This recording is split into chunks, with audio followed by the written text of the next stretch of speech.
Somebody was trapped inside the east wing. Zara Coleman stopped walking.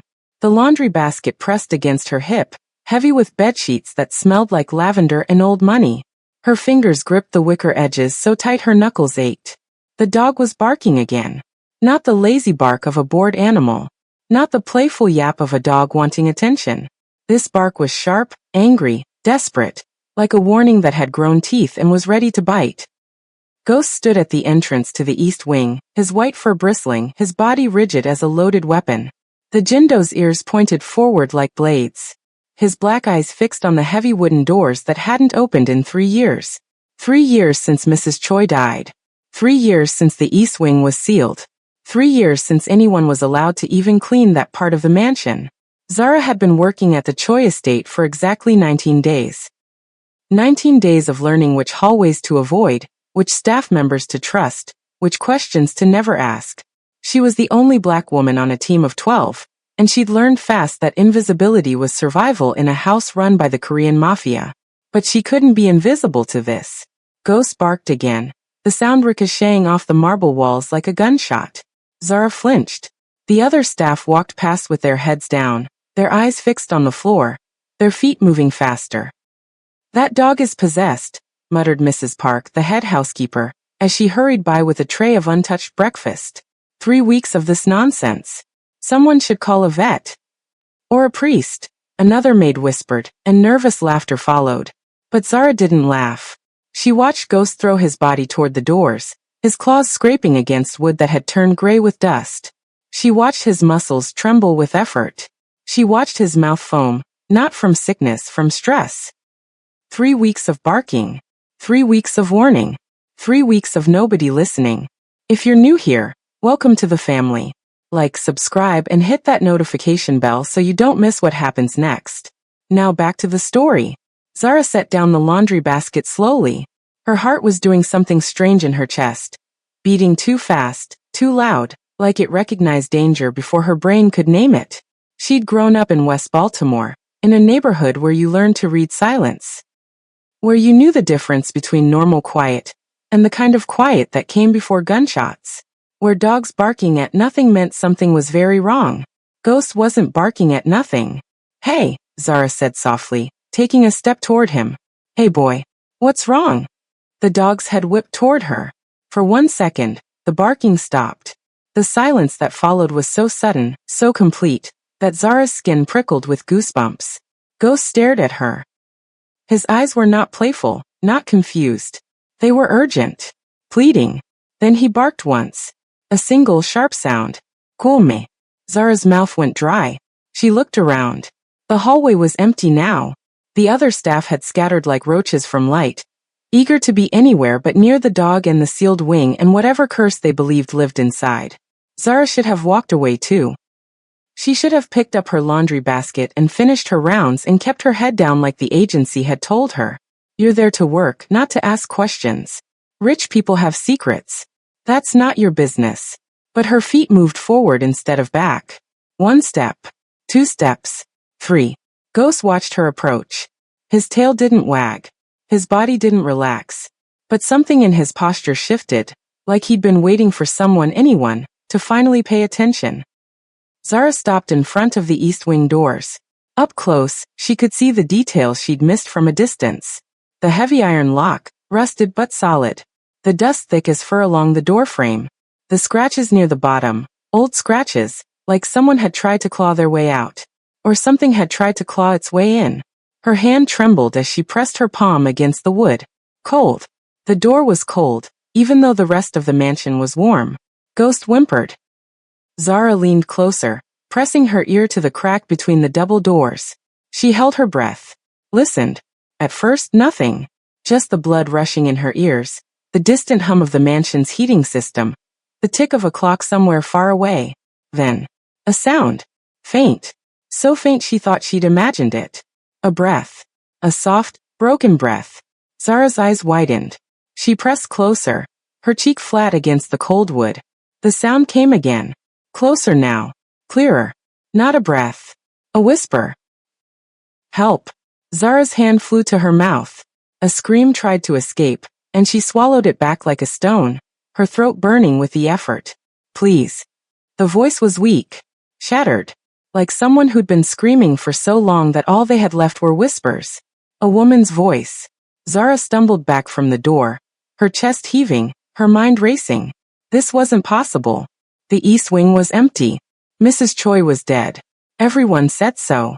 The funeral had been 3 years ago. The whole city had mourned the wife of Choi Min-jun, the white tiger of the Korean underworld. But dead women didn't whisper. Dead women didn't say please. Ghost barked again, louder now, more frantic, like he knew she finally understood. Zara's legs shook. She looked at the dog, then at the door, then down the empty hallway where shadows gathered in corners like they were listening too. What do I do? What the hell do I do? She couldn't call the police. This was a mafia house. Calling the police meant bodies in the river, and one of those bodies would be hers. She couldn't tell the other staff. They'd been here for years. If someone was locked in the East Wing, they either knew and didn't care, or they'd been trained not to see. She couldn't tell Mr. Choi. He was the head of this house. If someone was imprisoned in his East Wing, he either ordered it or allowed it. But she couldn't walk away. Not now. Not after hearing that voice. Zara looked at Ghost. The dog looked back at her, and something passed between them, an understanding that didn't need words. I hear you, she thought. I finally hear you. Ghost's tail moved once. Just once. Zara took a deep breath, picked up her laundry basket, and walked away from the East Wing with her head down and her hands steady. But her mind was already racing. 19 days in this house. 19 days of silence. It was time to start listening. That night, Zara couldn't sleep. She lay in her small room in the servants' quarters, staring at the ceiling, listening to the house breathe around her. The Choi estate was never truly quiet. Pipes groaned. Floors creaked. Somewhere deep in the walls, something hummed like a heartbeat. But beneath all that noise, Zara kept hearing the whisper. Help. Please. She turned onto her side, pressing her pillow against her ear, trying to block out the sound in her memory. It didn't work. Who was in that room? How long had she been there? Was she dying? The questions circled like vultures, picking at Zara's peace until there was nothing left but raw, bloody wakefulness. At 3 a.m., she gave up on sleep. She slipped out of bed, pulled on her dark work clothes, and crept into the hallway. The mansion was dim at this hour, lit only by small security lights that cast long shadows across the marble floors. Zara moved like a ghost herself, silent, careful, invisible. She'd learned how to walk without sound in Baltimore, creeping past her mother's bedroom when she came home late, avoiding the floorboards that squeaked, the doors that groaned. Those skills saved her life more than once. They might save another life tonight. She made her way toward the East Wing, her heart pounding so loud she was sure the security cameras could hear it. The cameras, yes. She'd noticed them during her first week. Small black domes in every corner, watching everything. But she'd also noticed the blind spots. The corner near the linen closet. The alcove by the service stairs. The shadow beneath the giant painting of Mr. Choi's grandfather. Zara moved through the blind spots like water through cracks, staying out of sight, staying invisible. When she reached the East Wing hallway, Ghost was there. The dog lay in front of the doors, his head on his paws, his eyes open and alert. When he saw Zara, his tail thumped once against the floor. Shoo, she whispered. I know. I'm here. Ghost rose to his feet and padded toward her, pressing his nose against her hand. His fur was warm. His breath was steady. In that moment, he felt less like a guard dog and more like an ally. Zara knelt beside him, running her fingers through his white fur. You've been trying to tell everyone, haven't you? For 3 weeks. And nobody listened. Ghost whimpered softly. I'm listening now. She approached the door slowly, her ears straining for any sound from inside. The hallway was silent except for the hum of the heating vents and the distant tick of a clock. Zara pressed her ear to the door again. At first, nothing. Then, a cough. Weak. Vet. The kind of cough that came from lungs that had been breathing bad air for too long. Zara's jaw tightened. She examined the door more carefully. The lock was industrial. Heavy iron, probably custom-made. No way she could pick it without tools and training she didn't have. But the door itself. Zara ran her fingers along the edge of the frame. The wood was old, warped slightly from humidity and age. There was a gap at the bottom, small but visible. She dropped to her knees and pressed her face to the floor, peering through the gap. Darkness. Complete darkness. Then her eyes adjusted. She saw a shape. A figure on the floor. Huddled in a corner. Too thin. Too still. But the chest moved. Up and down. Up and down. Alive. Zara's throat tightened with something between rage and relief. "Hello," she whispered through the gap. "Can you hear me?" Silence. Then movement. The figure shifted. A face turned toward the door, pale, hollow, framed by matted gray hair. Eyes opened. Dark eyes, clouded with confusion and pain. Lips moved. "My name is Zara," she whispered urgently. "I work in the house. I heard you. The dog ghost, he's been barking at this door for weeks." I listened. The woman stared at her through the gap. For a long moment she didn't speak. Then slowly, painfully, she crawled closer to the door. Her movements were wrong. Stiff. Like her body had forgotten how to work properly. When she reached the gap, her face was inches from Zara's. Up close she looked ancient. But her bone structure, the shape of her eyes, the curve of her lips, Zara's blood ran cold. She'd seen that face before. In the portrait that hung in the main hallway. In the photographs that lined Mr. Choi's private study. In the newspaper clippings framed in the library. Mrs. Choi. The woman who had been dead for 3 years. "Oh my God," Zara breathed. Mrs. Choi's cracked lips moved. Her voice was barely a thread of sound. "My son doesn't know, please." "Your son?" Zara's mind was spinning. "Mr. Choi? Min-yoon." The woman's eyes filled with tears that didn't fall. She was too dehydrated to cry. "They told him I died." Her voice broke. "They put me here. 3 years. Please, please tell him." Footsteps echoed somewhere in the house. Ghost's ears perked up. A low growl rumbled in his throat. Zara's heart slammed against her ribs. "I'll come back," she whispered frantically. "I'll find a way. I promise. Just hold on. Please hold on." Mrs. Choi's hand reached through the gap. Thin fingers, bones visible beneath papery skin. She touched Zara's face. "You listened," she whispered. "Thank you." The footsteps grew louder. Zara pulled back, rose to her feet, and ran. She made it to the linen closet just as a security guard rounded the corner. She pressed herself into the shadows, holding her breath, her pulse pounding in her temples. The guard walked past without seeing her. His footsteps faded down the hall. Zara exhaled slowly, her hands trembling against the shelves. Mrs. Choi was alive. Someone had faked her death. Someone had locked her in that room for 3 years. And Zara was the only one who knew. She thought about the voice on the phone when she'd been hired. The agency representative who'd been so eager to place her. "It's a good family. Excellent pay. Just keep your head down and don't ask questions." She thought about the other staff who walked past Ghost every day without stopping. Who heard the barking and covered their ears. Who'd been trained not to see. She thought about Mr. Choi Min-jun, the most powerful crime boss in the city. A man who could make people disappear. A man whose own mother was rotting in a locked room while he ate breakfast in the dining room below. Did he know? Was he the one who did this? Or was someone else pulling strings? Zara didn't have answers. But she had something more important now. She had a purpose. She slipped out of the linen closet and made her way back to her room, moving through shadows, invisible as always. But inside, something had changed. She wasn't just a maid anymore. She was a witness. And witnesses had power. If they lived long enough to use it. Zara spent the next 2 days watching. She watched the staff move through the mansion like ghosts themselves. Heads down, mouths closed, eyes seeing nothing. She watched the security guards rotate shifts every 8 hours, their patterns precise as clockwork. She watched the cameras in their black domes, mapping the blind spots in her mind until she could navigate them with her eyes closed. And she watched Choi Min-jun. The master of the house moved like a man carrying invisible weight.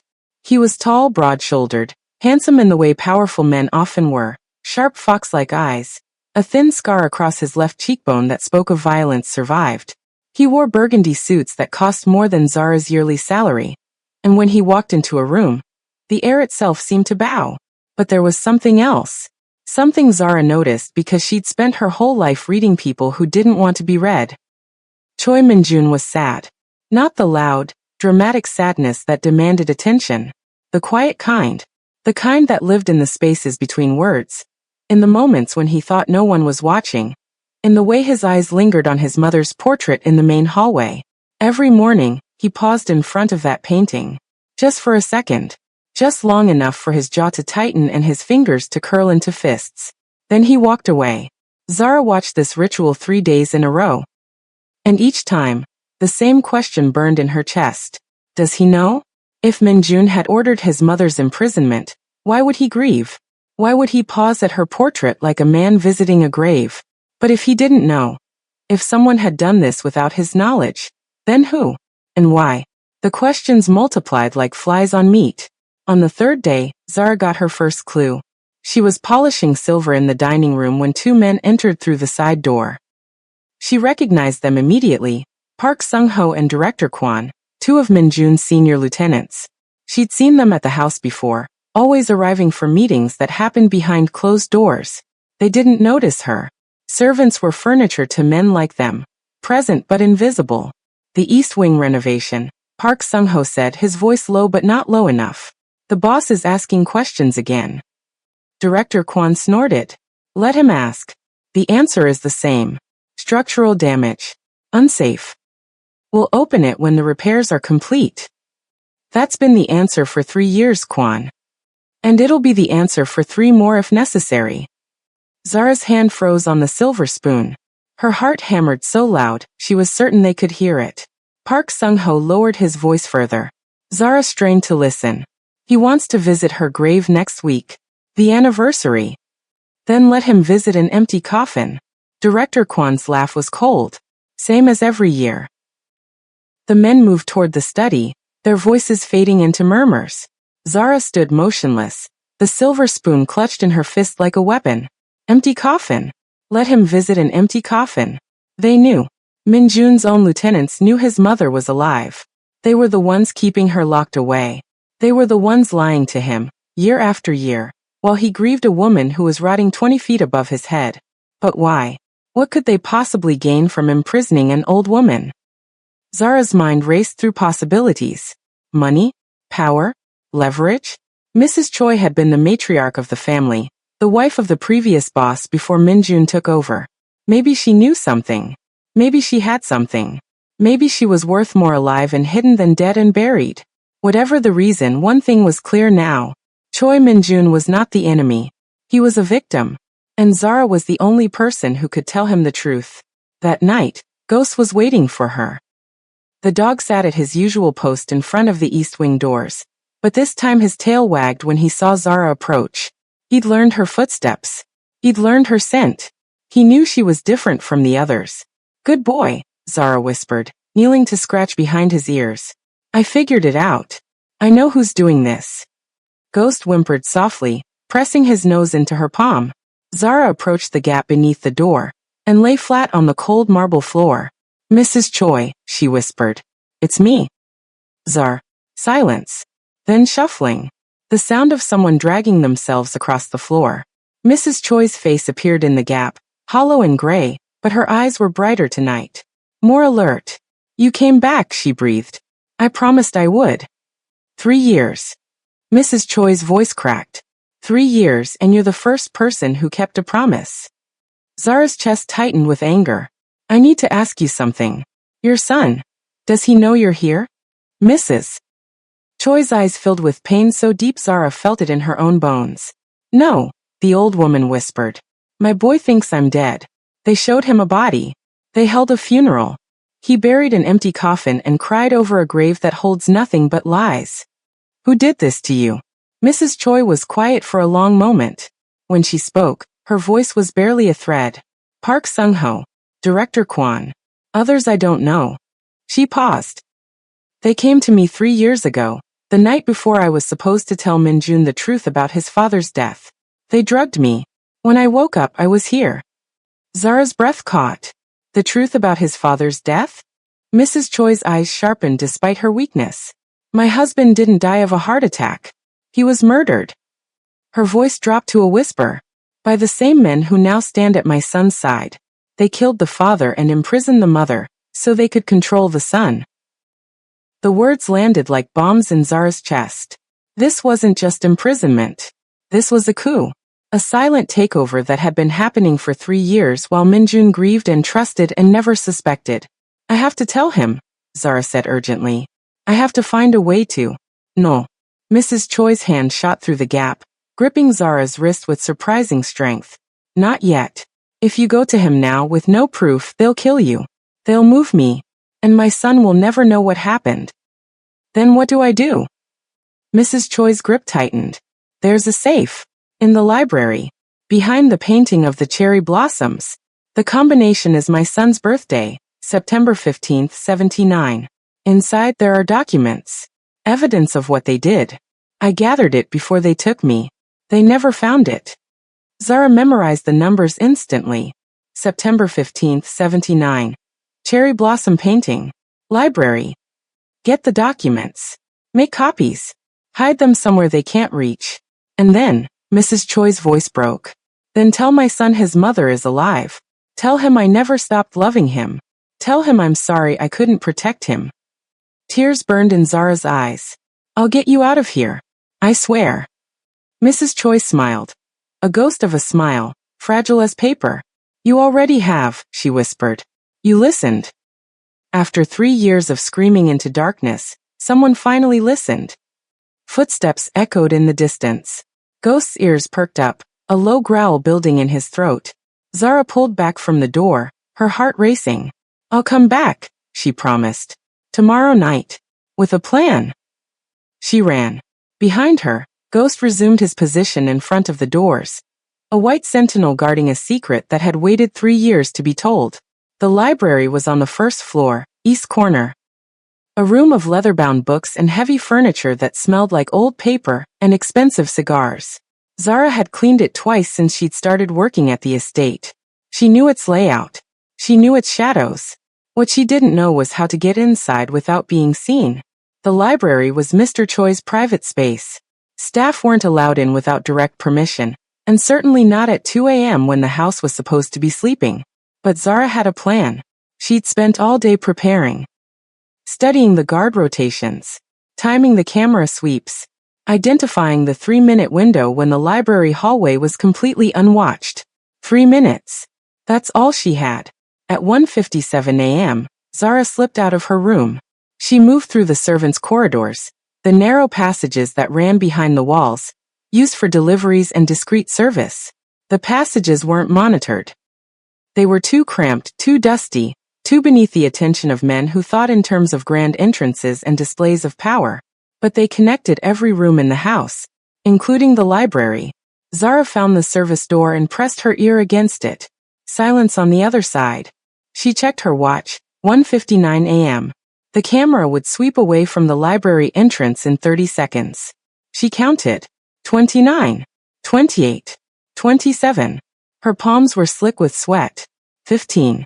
14. 13. She gripped the door handle. 5. 4.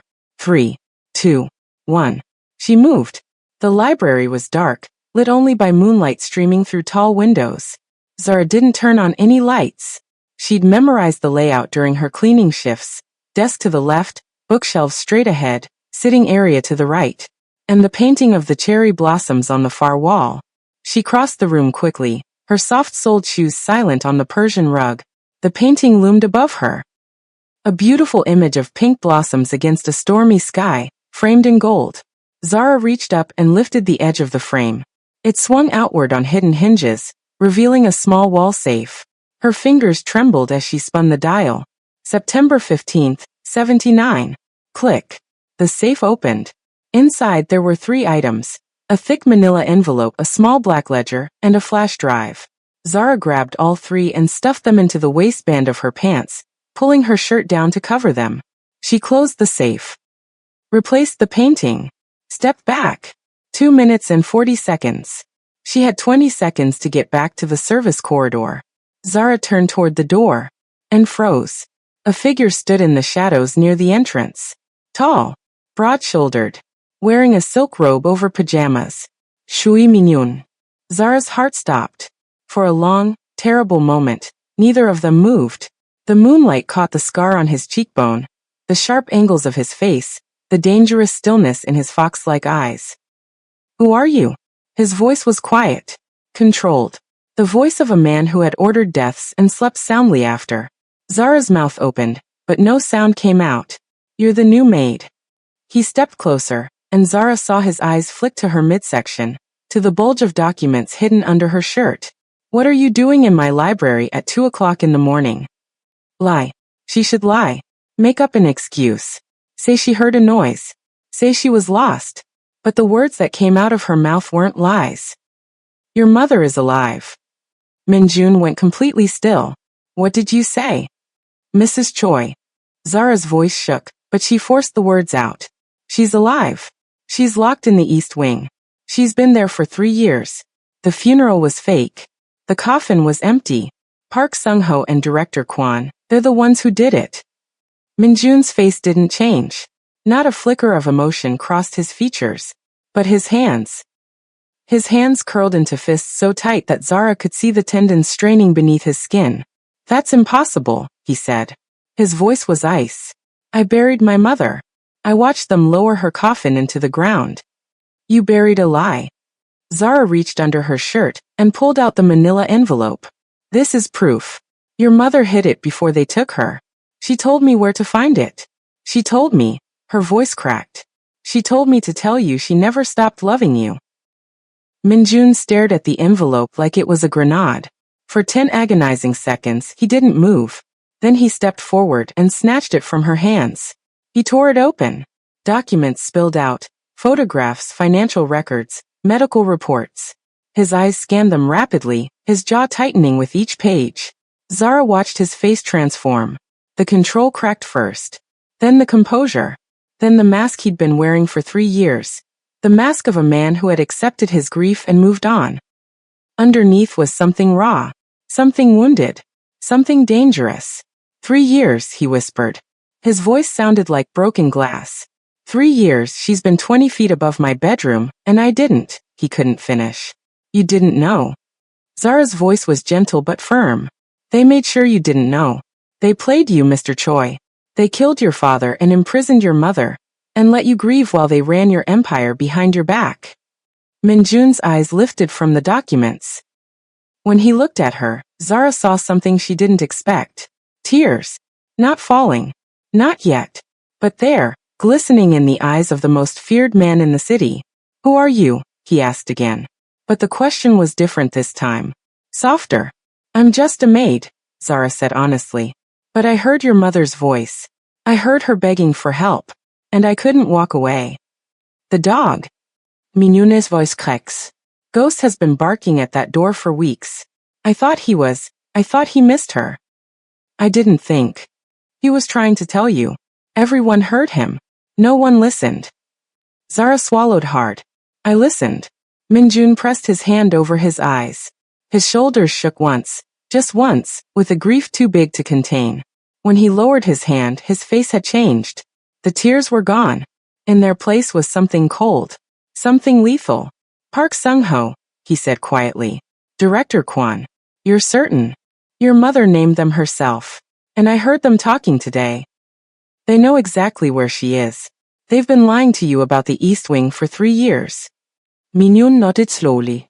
Then he walked to his desk, opened a drawer, and pulled out a gun. Zara's stomach dropped. Mr. Choi. Stay here.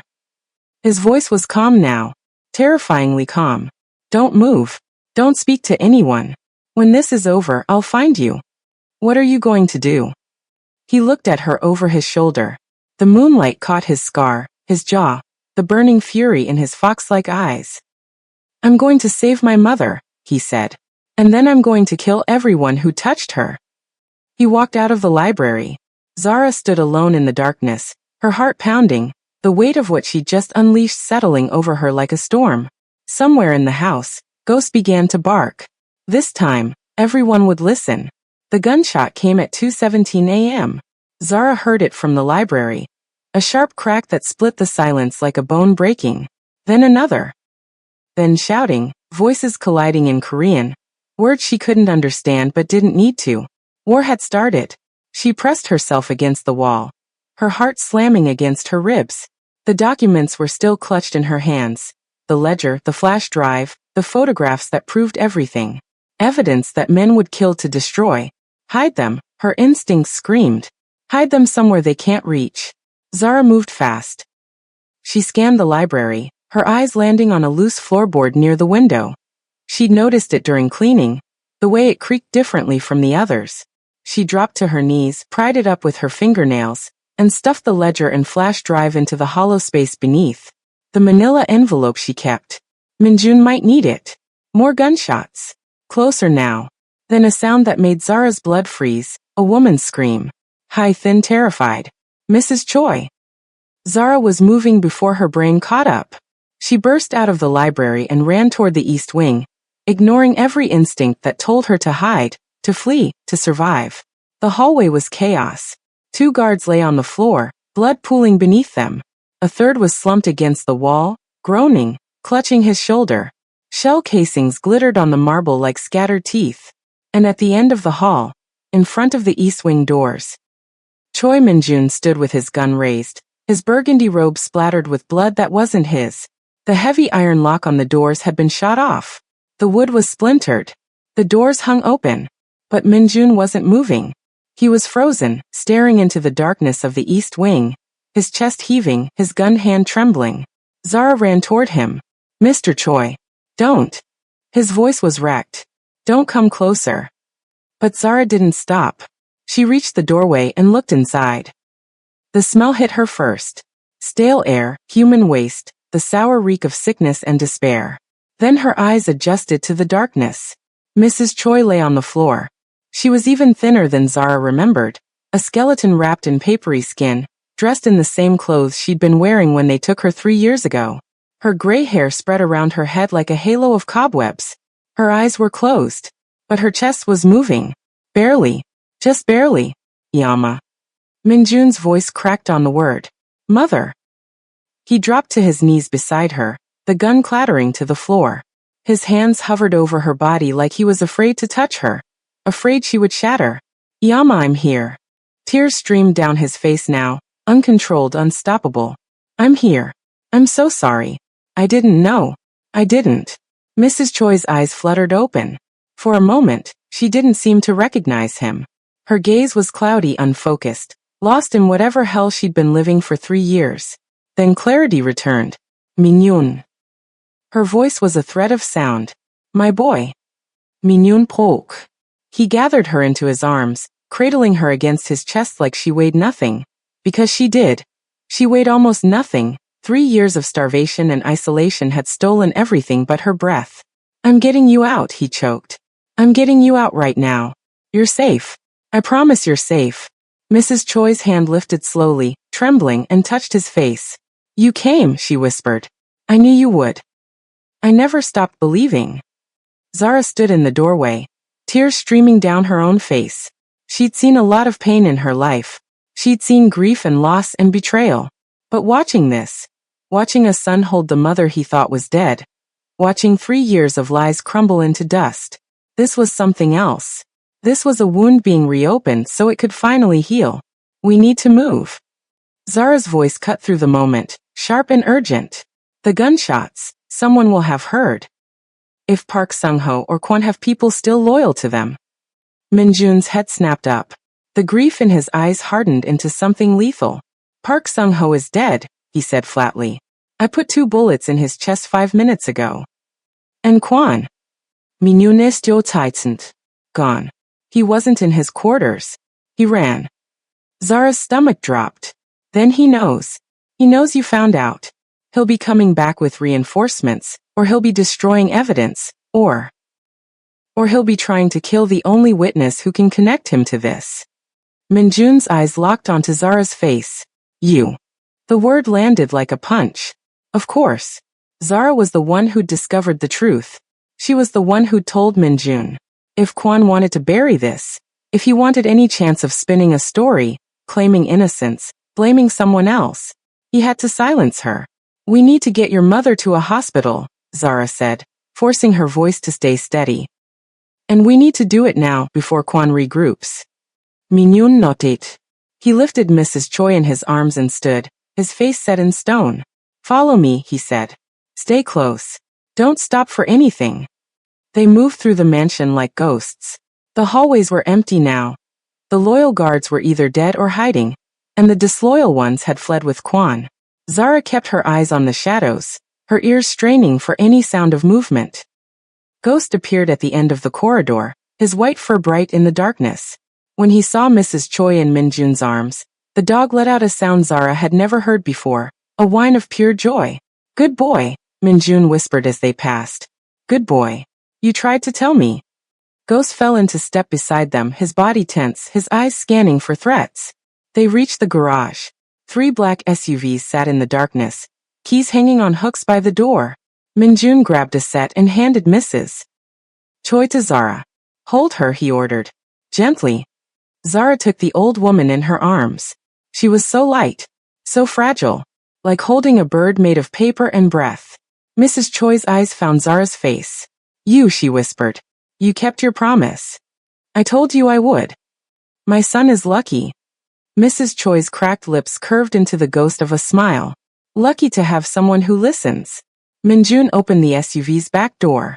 Zara climbed in first, still holding Mrs. Choi, and settled her gently across the seat. Ghost jumped in beside them, pressing his body against the old woman's legs like he was trying to keep her warm. Minjun slid into the driver's seat and started the engine. The garage door opened. Outside, the night was black and empty. No sirens. No headlights. No sign of Kwan or his men. But Zara knew better than to trust the silence. Silence was where danger hid. Which hospital? She asked. Not a hospital. Minjun's voice was grim. I have a private doctor. Someone I trust. The fewer people who know about this, the better. You think Kwan has people at the hospitals? I think Kwan has people everywhere. Minjun's hands tightened on the steering wheel. 3 years. He's had 3 years to build a network while I grieved and trusted and played the fool. You're not a fool. Zara's voice was firm. You're a son who loved his mother. They used that against you. That's not weakness. That's being human. Minjun was quiet for a long moment. Then so softly she almost missed it. Thank you. The SUV pulled out of the garage and into the night. Behind them, the Choi estate disappeared into darkness, a house of secrets that had finally been forced into the light. Dr. Yoon's clinic was hidden in the basement of a nondescript building in Koreatown. No sign, no windows, just a steel door and a buzzer that required a specific pattern of rings. Minjun carried his mother inside. Zara followed with Ghost at her heels. The clinic was small but immaculate. White walls, gleaming equipment, the sharp smell of antiseptic. Dr. Yoon was a thin man in his 60s with steady hands and kind eyes that widened when he saw Mrs. Choi. Impossible, he breathed. She's been dead for. She's been imprisoned, Minjun cut in. 3 years. No proper food, no medical care, no sunlight. I need you to save her. Dr. Yoon recovered quickly. He gestured toward a bed in the corner. Put her down. Gently. The next hour was a blur of 4 lines and monitors and hushed conversations in Korean that Zara couldn't follow. She sat in the corner with Ghost, watching, waiting, trying to process everything that had happened. 3 weeks ago, she'd been a maid looking for work. Now she was sitting in a mob doctor's clinic at 4 a.m., watching a crime boss cry over his dying mother. Life came at you fast. At some point, Minjun appeared beside her. His robe was still bloodstained. His face was drawn with exhaustion, but his eyes were clear. She's stable, he said. Severe malnutrition, dehydration, muscle atrophy. But she'll live. Zara exhaled a breath she didn't know she'd been holding. Thank God. Minjun sat down beside her. For a long moment, neither of them spoke. Then, why did you do it? Zara looked at him. Do what? Risk your life. Tell me the truth. You could have walked away. You could have pretended you didn't hear anything, collected your paycheck, stayed invisible.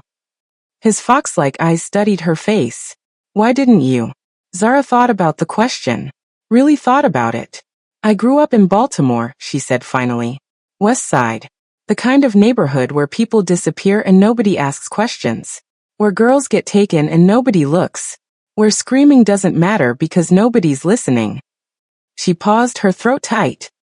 I was 15 when my best friend went missing. Her name was Keisha. I swore I'd never be the person who looked away. The hand of a man who'd built empires and destroyed enemies and carried burdens most people couldn't imagine. Thank you, he said. 2 words, but the way he said them, like they contained everything he couldn't express. Zara squeezed his hand once, then let go. What happens now? She asked. Quan is still out there. He knows you know. He'll be planning something. Minun's expression hardened. Yes, he will. So what's the plan? First, I secure my mother. Make sure she's protected around the clock. Then I start hunting. His voice dropped to something cold and quiet. Quan has been building a shadow network inside my organization for 3 years. I need to find out how deep it goes. Who else is loyal to him? Who else knew about my mother and said nothing? That could be a lot of people. It could be everyone. Minun ist reizend. But I'll find them, one by one. And when I do. He didn't finish the sentence. He didn't need to. Zara shivered. She'd seen violence before. She'd grown up around it. But there was something different about Minjun's anger. Something controlled, patient, lethal. This wasn't hot rage. This was cold calculation. This was a man who would take his time and make sure every single person who'd wronged his mother paid in full. What about me? Zara asked quietly. Quan knows I'm the one who told you. He'll come for me. Yes. Minjun's eyes met hers. Which is why you're not leaving my side until this is over. I'm not. I'm just a maid. You're the woman who saved my mother's life. Minjun's voice was firm. You're the only person in my entire organization who told me the truth when everyone else lied. That makes you more valuable than anyone else in this city. Zara didn't know what to say to that. Minun stood up. Dr. Yun has a guest room upstairs. Get some sleep. Tomorrow we start planning. Planning what? His fox-like eyes gleamed in the low light. The end of Director Quan. Zara couldn't sleep. She lay on the narrow bed in Dr. Yun's guest room, staring at the ceiling, her mind racing through everything that had happened. 3 weeks ago, new job, new city, new life. Tonight, gunshots, blood, a woman rescued from 3 years of imprisonment, a crime boss crying in her arms. And somewhere out there, a man named Quan who wanted her dead. Ghost lay at the foot of the bed, his white fur glowing in the darkness. He'd refused to leave her side since they arrived at the clinic. Guard dog instincts, maybe. Or maybe he'd decided she was packed now. Zara reached down and scratched behind his ears. You started all this, she whispered. 3 weeks of barking. 3 weeks of trying to tell everyone. Ghost's tail thumped once against the mattress. What else do you know, boy? What else are you trying to tell us? The dog lifted his head. His dark eyes met hers. And then, he growled. Low. Quiet. The kind of growl that said danger without saying anything at all. Zara sat up instantly, her heart pounding. Ghost was staring at the window. The guest room was on the 2nd floor. The window faced an alley. There was no way anyone could. A shadow moved outside the glass. Zara's breath caught. She slid off the bed silently, pressing herself against the wall beside the window. Ghost followed, his body low, his growl building. The shadow moved again. Closer. Then tap. Top. Top. Someone was knocking on the window. Zara's hand found a lamp on the bedside table. Heavy. Metal base. Better than nothing. I know you're in there. A man's voice, muffled through the glass. I'm not here to hurt you. I'm here to help. Ghost barked once, sharp, warning. Tell the dog to stand down. I have information. About Quan. About what he's planning. Zara hesitated. Every instinct screamed trap. But something in the voice, something desperate, maybe even scared, made her pause.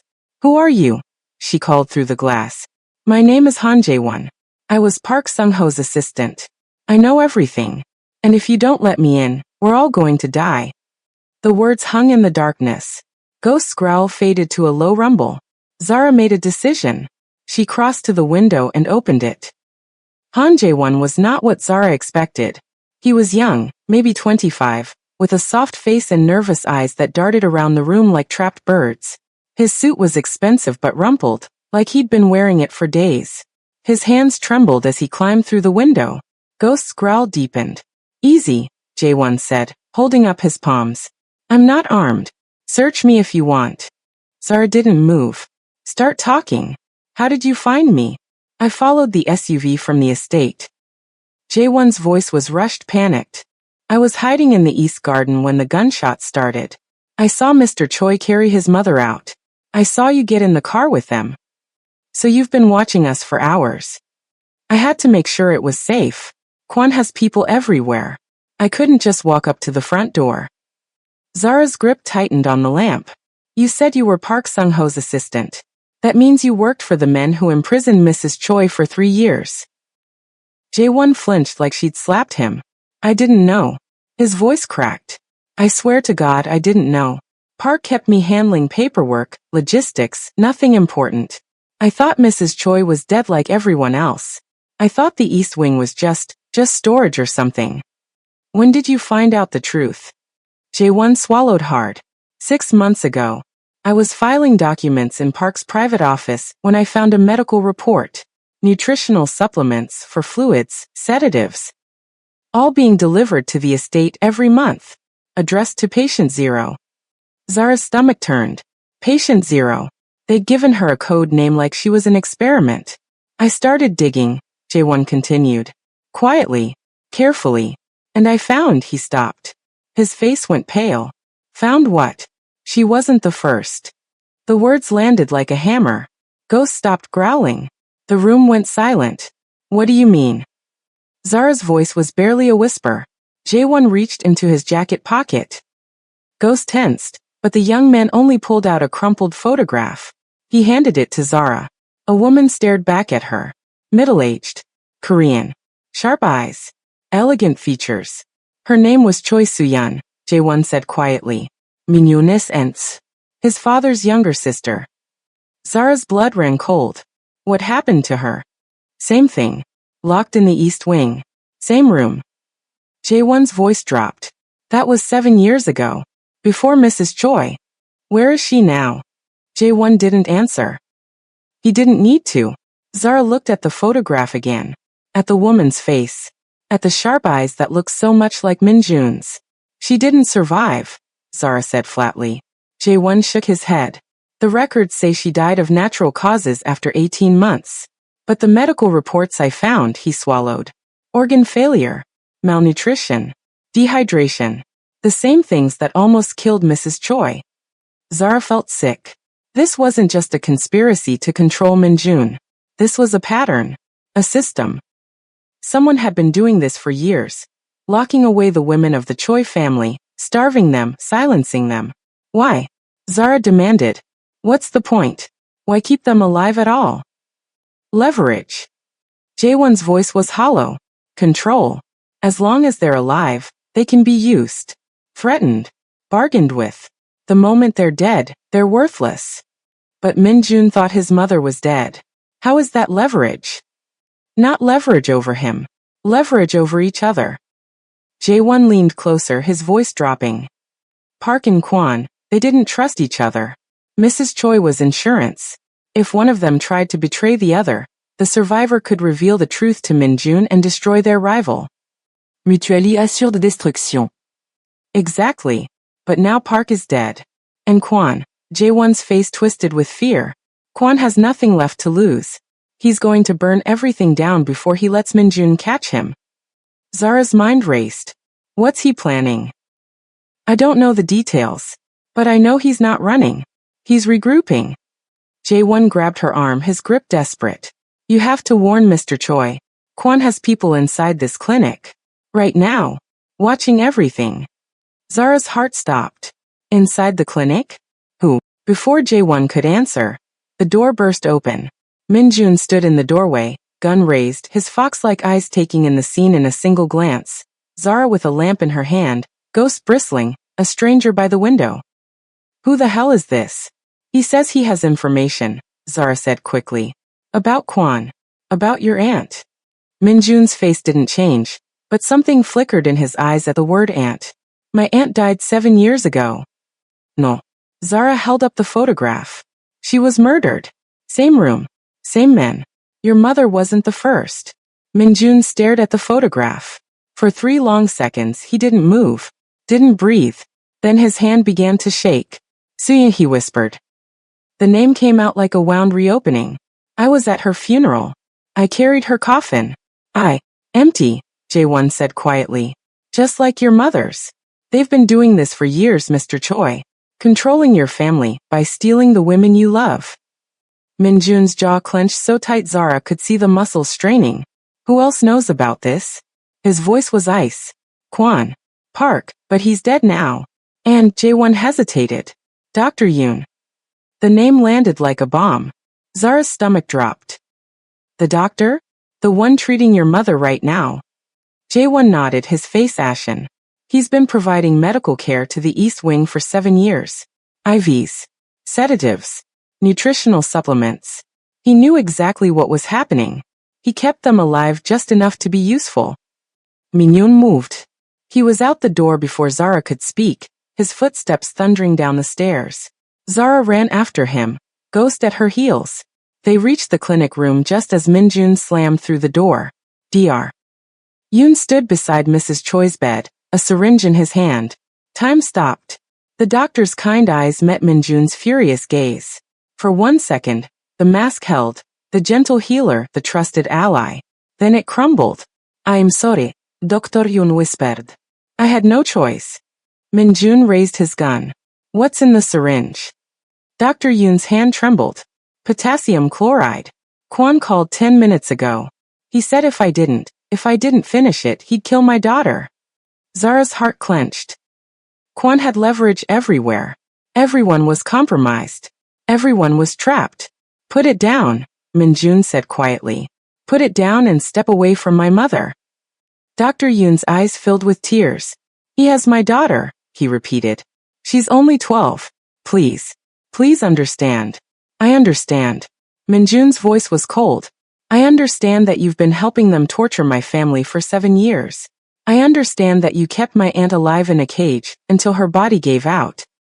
I understand that you were about to murder my mother while I sat in the next room. He stepped closer. Put it down. The syringe clattered to the floor. Dr. Yoon collapsed against the wall, sobbing. Zara moved past him to Mrs. Choi's bedside. The old woman was still unconscious, her breathing steady, the drip flowing clear. She's okay, Zara said. He didn't inject her. Minjun didn't lower his gun. Where is Kwon keeping your daughter? He asked the doctor. Dr. Yoon shook his head. I don't know. He never told me. He just calls and tells me what to do. Then you're useless to me. Minjun's finger tightened on the trigger. Wait. Zara stepped between them. If you kill him, we lose any chance of finding the girl. And we lose any chance of proving what they did. I don't need proof. I need revenge. Your mother needs you alive. Zara's voice was firm. She didn't survive 3 years in that room just to watch her son get executed for murder. Think. Be smart. Use him. Minune still works. For 5 agonizing seconds, the gun stayed raised. Then slowly he lowered it. Tie him up, he said to Jae-won. If he moves, shoot him in the knee. Jae-won scrambled to obey. Minjun turned to Zara, his eyes burning with barely controlled rage. You're right, he said quietly. I need to be smart. But when this is over, when I have Kwon in front of me. I know. Zara met his gaze. I won't stop you then. Something shifted in Minjun's expression. Not softness. There was no room for softness anymore. But recognition. Respect. We need to move, he said. Kwon knows we're here. He'll send more people. Where do we go? Minjun's fox-like eyes gleamed in the low light. Somewhere he can't reach. Somewhere I should have gone years ago. He looked at his mother's sleeping face. Home. They left the clinic at 4:47 a.m. Minyoon Tove. Zara sat in the back with Mrs. Choi, who drifted in and out of consciousness. Ghost lay across their feet, his head on Zara's knee, his eyes alert even in rest. Jae-won sat in the passenger seat, still trembling, clutching the documents he'd smuggled from Park's office. Dr. Yoon was left behind, tied to a chair with a guard watching him. Minjun had made calls. Trusted men, he said. though Zara wondered how he could trust anyone now. The city slid past the windows. Dark streets. Flickering lights. The occasional taxi carrying someone home from a night they'd rather forget. Where are we going? Zara asked. Busan. Minjun's voice was flat. My grandmother's house. It's been empty since she died, but I kept it maintained. No one knows about it except me. Kwon doesn't know. Kwon knows everything about the empire. But this, Minjun's hands tightened on the wheel. This was never part of the empire. This was family. Real family. Before everything went wrong. Zara looked down at Mrs. Choi. The old woman's eyes were open now, watching her son with an expression Zara couldn't read. Min-yoon, Mrs. Shui whispered. Rest, Yama. We're getting you somewhere safe. Listen to me. Her voice was stronger now. Still weak but insistent. Kwon isn't the top. He never was. Minjun's eyes flicked to the rearview mirror. What do you mean? Your father, when they killed him, Kwon was just a soldier. He didn't have the power to orchestrate something like that. Someone gave him orders. Someone higher. Who? Mrs. Choi's eyes clouded with old pain.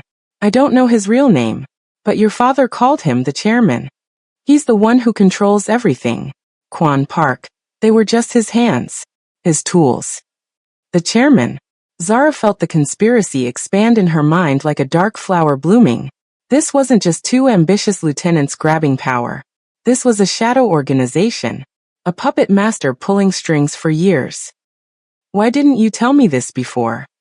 Minjun's voice was tight. I was going to. The night they took me. Mrs. Choi's voice cracked. I found evidence. Documents. Recordings. I was going to show you everything. But they came first. The evidence, where is it now? Hidden. In the old house. Mrs. Choi's eyes found Zara's face. The safe in the library. You found some of it. But there's more. A second compartment behind the first. The combination is different. Your father's birthday. March 22nd, 51. Zara memorized the numbers instantly. We have to go back, she said. We can't. Minjun's voice was sharp. Kwon will have people watching the estate. It's suicide. Then we send someone else. Who? Everyone in my organization could be compromised. Zara thought fast. Jae-won. He knows the house. He knows where the library is. Jae-won's head whipped around. Me? I can't, I'm not. You said you wanted to help. This is how you help. They'll kill me if they catch me. They'll kill all of us if we don't get that evidence. Zara's voice was steel. You worked for the men who did this. You filed their paperwork. You kept their secrets. This is your chance to make it right. Jae-won's face went through a dozen emotions. Fear, guilt, shame, determination. Finally, he nodded.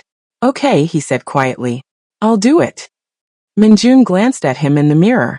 If you betray us. I won't. I swear. Jae-won's voice was steady now. I'm tired of being afraid. I'm tired of pretending I don't see things. I want to be someone who listens for once. Zara caught his eye and nodded once. Welcome to the club. They dropped Jae-won 3 blocks from the Choi estate, just as dawn began to gray the sky. The library. Second compartment. March 22nd, 51, Zara repeated. Get the documents and get out. Don't stop for anything. What if someone's inside? Then you run. Minjun's voice was cold. Don't try to fight. Don't try to be a hero. Just run and call this number. He handed Jae-won a burner phone. I'll come for you. Jae-won pocketed the phone with shaking hands. Good luck, Zara said. He nodded once, then slipped out of the car and disappeared into the morning shadows. They watched him go. He's going to die, Minjun said quietly. Maybe. Zara's voice was soft. But he chose this. He chose to listen. That has to count for something. Minjun was silent for a long moment. Then he put the car in drive and pulled away. The safe house in Busan was a small traditional hanok tucked into the hills above the city. Wooden beams, paper screens, a garden overgrown with wild roses. It smelled like dust and memories. Minjun carried his mother inside and laid her on a futon in the main room. Zara found blankets in a closet and covered her gently. Ghosts curled up beside the bed. his white fur bright against the dark wood floor. Mrs. Choi's eyes fluttered open. I remember this place, she whispered. Your grandmother used to make juk in that kitchen. You'd sit on the porch and watch the ships in the harbor. Rest, Iama. I've rested for 3 years. Her voice hardened. I'm tired of resting. I'm tired of being helpless. She reached up and gripped Minjun's hand. Promise me you'll end this. All of it. Kwan. The chairman. Everyone who touched our family. I promise. And promise me. Her eyes moved to Zara. Promise me you'll protect her.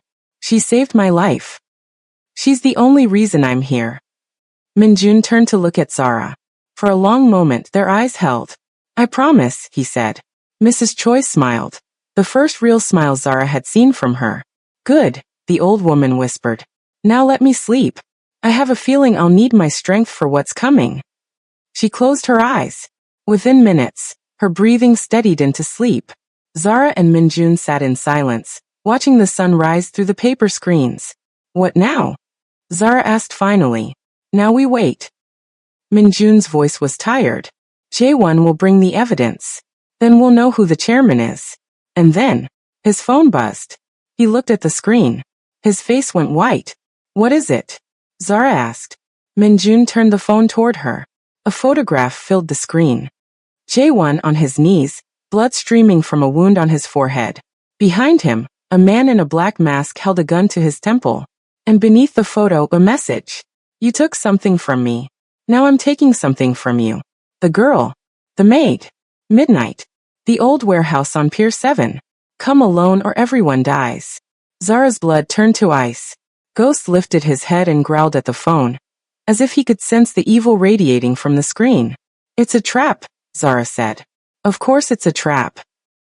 You can't go alone. I don't have a choice. Minjun's eyes were hollow. He has Jae-won. And he wants you. Then let him have me. No. The word was absolute. Final. I didn't save my mother just to lose you. You barely know me. I know enough. Minjun stood up, his body tense with barely controlled fury. I know you heard my mother when no one else would. I know you risked your life to tell me the truth. I know you're the only person in 3 years who looked at me and saw a man instead of a monster. He turned to face her. I'm not letting Kwan take you. Not tonight. Not ever. Zara's heart pounded. She should argue. She should insist on a better plan. She should. Ghost barked once. Sharp. Urgent. Both of them spun toward the window. Outside, at the edge of the garden, a black car sat idling. It hadn't been there a minute ago. Zara's throat tightened. He found us, she whispered. He already found us. The car door opened. A figure stepped out. Not Kwan. Someone else. An old man. White hair. Elegant suit. A cane in one hand. He looked up at the house and smiled. And Zara knew, without anyone telling her, that she was looking at the chairman. The chairman walked through the garden like he owned it. Maybe he did. Maybe he owned everything. The estate, the empire, the men who'd stolen 3 years of Mrs. Choi's life. Maybe he'd been owning things so long he'd forgotten that some things couldn't be bought. Minjun moved first. He was at the door before Zara could blink, his gun raised, his body blocking the entrance like a human shield. Stop, he commanded. The chairman stopped. His smile didn't waver. He was older than Zara expected, 70 at least, with white hair swept back from a face that had been handsome once. His suit was immaculate. His cane was ebony with a silver handle shaped like a dragon's head. His eyes were the coldest things Zara had ever seen. Mignonne. The chairman's voice was silk over steel. You look just like your father. Same fire. Same foolishness. Who are you? You don't remember me? I'm Hurt. The old man pressed a weathered hand to his chest in mock pain. I held you when you were 3 days old. I was at your christening. Your father called me Uncle Hyun. Minjun's gun hand trembled. Uncle Hyun died 15 years ago. Uncle Hyun disappeared 15 years ago. There's a difference. The chairman, Hyun, took another step forward. I've been watching you ever since. Guiding you.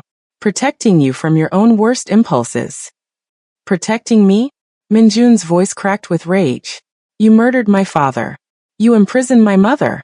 You killed my aunt. I built you. Hyun's voice sharpened. Everything you are, everything you have, exists because I allowed it. Your father was weak. Sentimental. He would have destroyed the empire with his foolish ideas about legitimacy and reform. I removed him for the good of the family. The good of the family? The empire is the family. The family is the empire. Your father never understood that. Neither did your mother. Hyun's eyes flicked toward the house. Is she inside? Still alive, I assume. Dr. Yoon was always too soft to finish the job properly. Zara felt Mrs. Choi stir behind her. The old woman was awake, listening. You're not getting near her, Zara said. Hyun's gaze shifted to her. Cold. Assessing. Like she was a bug he was deciding whether to crush. The maid. His lips curled. The one who listens. I've heard about you. Kwon was quite upset when you ruined 3 years of careful work. Good. Hyun laughed, a dry, papery sound. I like you, he said. You have fire. Most people in your position would be begging for their lives by now. I'm not most people. No. You're not. Hyun's smile faded. Which is why you're dangerous. Which is why Kwon wanted you dead. Which is why. He raised his cane. The silver dragon's head clicked. Zara saw the barrel too late. The shot cracked through the morning air. But the bullet never reached her. Ghost moved faster than thought. A white blur launching from the doorway, his body slamming into Zara's legs, knocking her sideways. The bullet meant for her chest caught him instead. Ghost yelped. A sound Zara would hear in her nightmares for years, and crumpled to the ground. No. Zara dropped to her knees beside him. Blood seeped from his side, matting his white fur crimson. His dark eyes found hers, confused, pained, but still alert. Ghost. Ghost, stay with me. Mignonne fight. Once. Twice. 3 times. But Hyun was already moving, faster than a man his age should move, ducking behind a stone lantern as bullets sparked off granite. Kwon. Hyun shouted. Now. The garden exploded with movement. Men emerged from the trees, 5, 6, 7, all armed, all converging on the house. They'd been hiding there the whole time, waiting for the signal. Mignonne capsized inside. Now. I can't leave him. Bring him. Move. Zara scooped Ghost into her arms. He was heavy, heavier than she expected, his blood soaking through her shirt. But she held him tight and ran. They made it through the door just as bullets tore through the paper screens. Mrs. Choi was already up, braced against the wall, her eyes blazing with a fury that made her look 30 years younger. The back in trance, she said. Through the kitchen. There's a path down the hill. You can barely walk. I can walk enough. Mrs. Choi grabbed a knife from the kitchen block. I didn't survive 3 years in a cage to die in my mother's house. Move. They moved. The back door led to a narrow stone path that wound down through overgrown gardens. Zara carried Ghost, his blood dripping a trail behind them. Minjun covered their retreat, firing at shadows, buying them seconds. There. Mrs. Choi pointed. A small shed at the bottom of the hill. Old. Weathered. Nearly invisible in the morning mist. They reached it just as shouts erupted above them. Kwon's men had found the path. Minjun yanked open the shed door. Inside was darkness, dust, the smell of old gasoline, and a car. An ancient Hyundai, covered in cobwebs but intact. My mother-in-law's emergency vehicle, Mrs. Choi said. She always said the Japanese might invade again. Paranoid woman. God bless her. Minjun found keys under the visor. The engine coughed, sputtered, then roared to life. They piled in, Mrs. Choi in front, Zara in back with Ghost's head in her lap, and tore out of the shed just as Kwon's men reached the bottom of the hill. Bullets pinged off the trunk. The back window shattered. But Minjun didn't stop. He floored the accelerator and the old car screamed down the mountain road, leaving Busan behind. Ghost was still breathing. Barely. Zara kept pressure on the wound, her hands slick with blood, her voice a constant murmur of reassurance. Stay with me, boy. You saved my life. You don't get to die. That's not how this works. You hear me? Ghost's tail twitched once. The tiniest movement. But it was enough. There's a veterinary clinic in Ulsan, Mrs. Choi said. Dr. Bae. She's trustworthy. She treated your father's hunting dogs years ago. That's an hour away, Zara said. Then we drive fast. Mignon drove fest. The old Hyundai rattled and groaned, but it held together.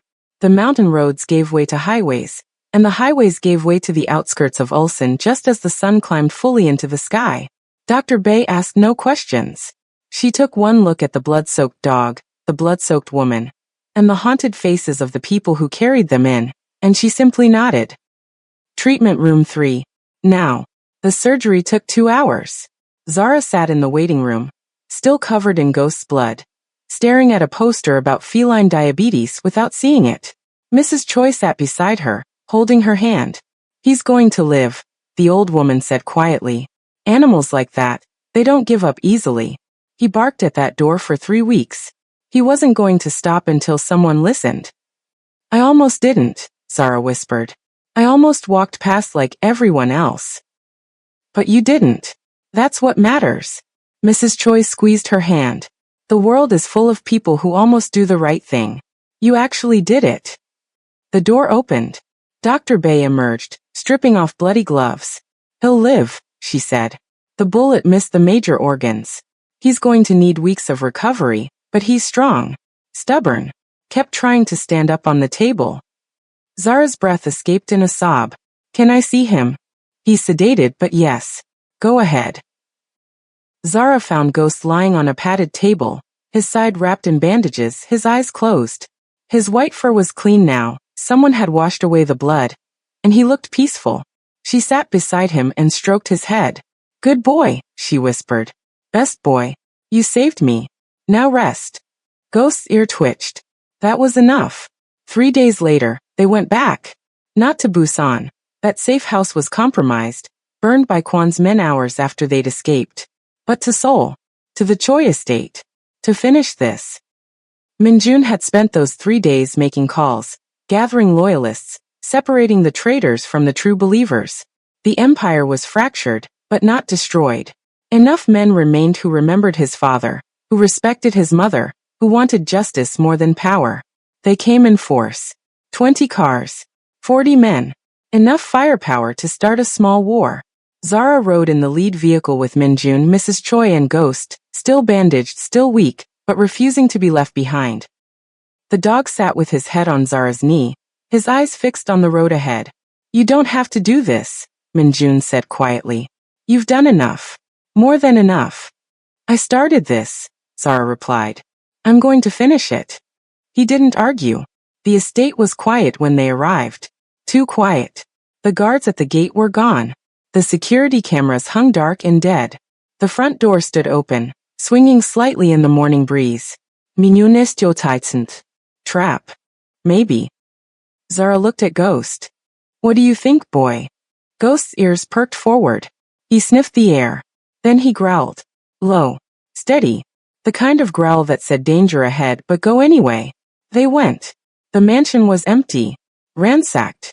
Furniture overturned. Paintings slashed, drawers pulled out and dumped. Someone had been looking for something. The evidence, probably. But when they reached the library, Zara's heart sank. The cherry blossom painting hung askew. The safe behind it was open. Empty. No, said Avrith. J1 was supposed to. J1 is dead. The voice came from the shadows. Director Kwan stepped into the light. He looked worse than Zara remembered, unshaven, hollow-eyed, his expensive suit torn and stained. But his gun was steady as he pointed it at Minjun's chest. Your little spy made it to the library, Kwan said. He even found the second compartment. But my men found him first. He smiled, a ghastly expression. He screamed quite a bit at the end. Kept saying he was sorry. Kept saying he just wanted to do the right thing. Zara felt rage rise in her chest like fire. Where's Hyun? Minun demented. Gone. Flew out this morning. Private jet. He's probably in Singapore by now, sipping champagne and laughing at all of us. Kwan's smile faded. He left me behind to clean up the mess. Said I'd outlived my usefulness. Said I was too exposed. So you're here to die. I'm here to take you with me. Kwan's finger tightened on the trigger. Your mother. The maid. Everyone who ruined everything. If I'm going down, you're all coming too. Ghost growled louder. Kwan's eyes flicked to the dog. That animal should be dead. He's harder to kill than you think, Zara said. Like me. Kwon laughed, a broken, desperate sound. You know what I don't understand? Why you bothered? You're nobody. A maid. A foreigner. You had no stake in any of this. You could have walked away and lived a perfectly ordinary life. Why did you have to listen? Zara thought about the question. About Keisha, who disappeared when they were 15. About all the girls who vanished and were never found. About Mrs. Choi, whispering help me through a crack in the door. About Ghost, barking for 3 weeks at a house full of people who didn't want to see. Because somebody has to, she said simply. Somebody has to listen. Somebody has to care. And if nobody else will do it, she met Kwon's eyes. Then it has to be me. Kwon stared at her. For a moment. Just a moment, something human flickered in his eyes. Regret maybe. Or recognition. Then it was gone. Beautiful words, he said. They won't save you. He raised the gun. Ghost moved. Even wounded, even bandaged, even weak from days of recovery. The dog launched himself at Kwon with a ferocity that defied physics.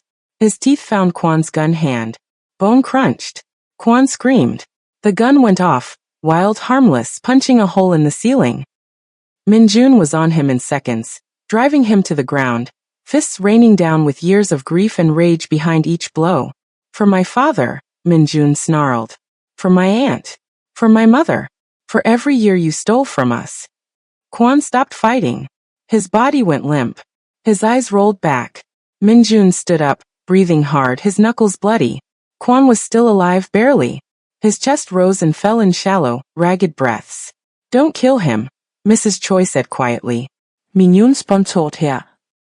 He deserves. He deserves to rot in a cell for the rest of his life. He deserves to watch the empire he helped build crumble into nothing. He deserves to die slowly, forgotten, alone. Mrs. Choi's voice was steel. That's worse than a bullet. Trust me. I know. Minjun's hands shook. For a long moment, he stared at Kwon's broken body. Then he stepped back. Call the police, he said. Let them have him.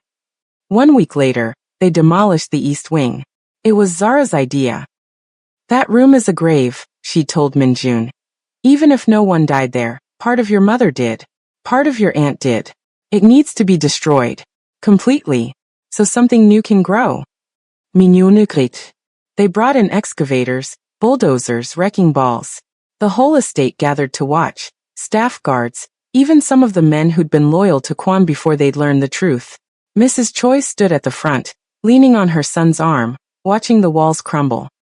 Ghost sat beside Zara, his bandages finally removed. A new scar on his side that would never fully fade. How do you feel? Zara asked Mrs. Choi.